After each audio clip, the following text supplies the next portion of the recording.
श्री हरि श्री हरि श्री हरि। श्रीमद् भागवत जी के चौथे स्कंद का 13वां अध्याय। दोहा। मैत्रेय जी वर्णन कियो, ध्रुव राजा को वंश, अंग आदि राजा भय, सब उन्हीं के अंश। श्री सूत जी बोले, हे शौनक जी, श्री मैत्रेय जी के मुख से ध्रुव चरित्र सुनकर श्री विदुर जी अति प्रसन्न हुए और मैत्रेय जी से पूछने लगे, हे ब्राह्मण, प्रचेता लोग कौन थे तथा किसके पुत्र थे? उन्होंने किस वेश में जन्म लेकर कहाँ यज्ञ किया? देव ऋषि नारद ने 5 रात दर्शन को बनाकर भगवत भक्तों का अति भला किया है। प्रचेता लोगों का गुणगान तो श्री नारद जी ने भी किया है। मुझे उनके चरित्र सुनने की अति इच्छा है।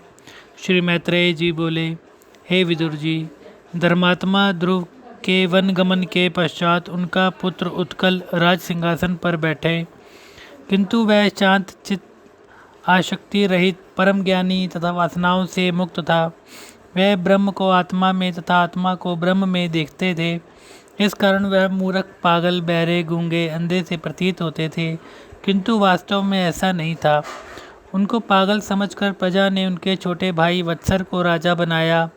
वत्सर की पत्नी स्ववीर्थी के गर्भ में पुष्पार्ण, तिग्मकेतु, ईश, अर्ज, वसु तथा जय 6 पुत्र उत्पन्न हुए।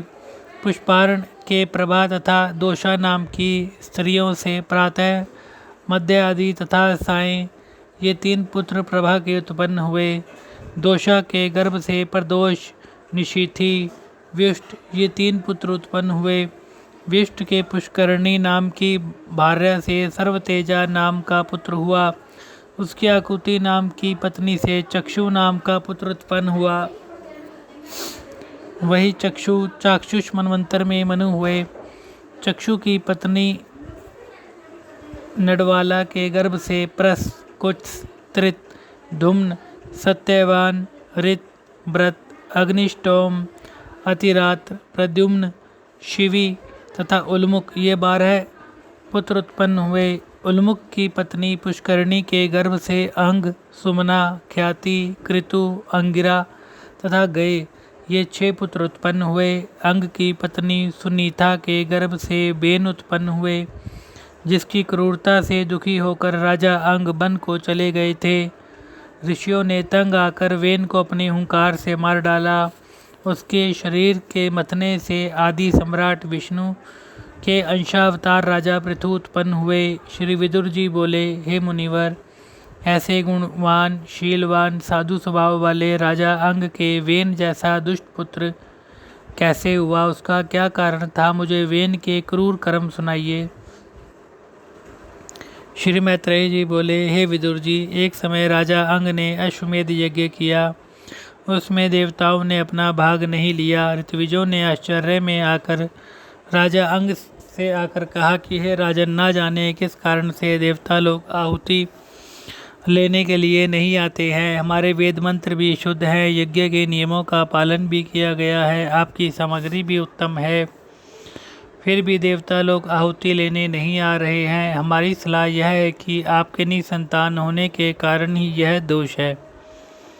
इसलिए पुत्र प्राप्ति के लिए यज्ञ पुरुष भगवान का आवाहन करना चाहिए।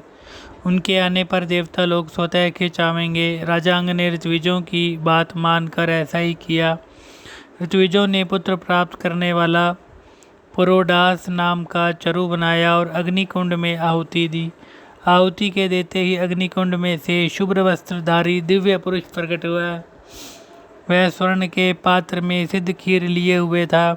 राजा अंग ने याचकों की आज्ञा अनुसार वह खीर ले ली और उसे सूंघकर पुत्र प्राप्ति के हेतु अपनी पत्नी को दे दी। उस खीर के प्रभाव से राजा अंग के वह वेणु नाम का पुत्र उत्पन्न हुआ, किंतु उसकी माता सुनीता अधर्म वंश के मृत्यु की पुत्री होने के कारण वह भी अधर्मी हुआ। वह दुष्ट बालक नित्य हिंसा करता था, भोले भाले प्राणियों को सताता था। सभी पुरवासी उससे भयभीत रहते थे और वेणु आया इस प्रकार चिल्ला उठते थे। महाराजा अंग ने उसे बहुत समझाया और सही मार्ग पर लाने का प्रयत्न किया, किंतु उसने अपनी आदत नहीं छोड़ी। उससे दुखी होकर राजा अंग एक दिन बोले कि ऐसे पुत्रवान होने से तो निपुत्र होना ही अच्छा था। ऐसा कहकर वे रात्रि में सब घर बार छोड़कर वन को चले गए। प्रातःकाल प्रजा को जब पता चला तो प्रजा दुखी हुई और उनको खोजने के लिए इधर उधर गए, किंतु महाराज का कोई पता न चला।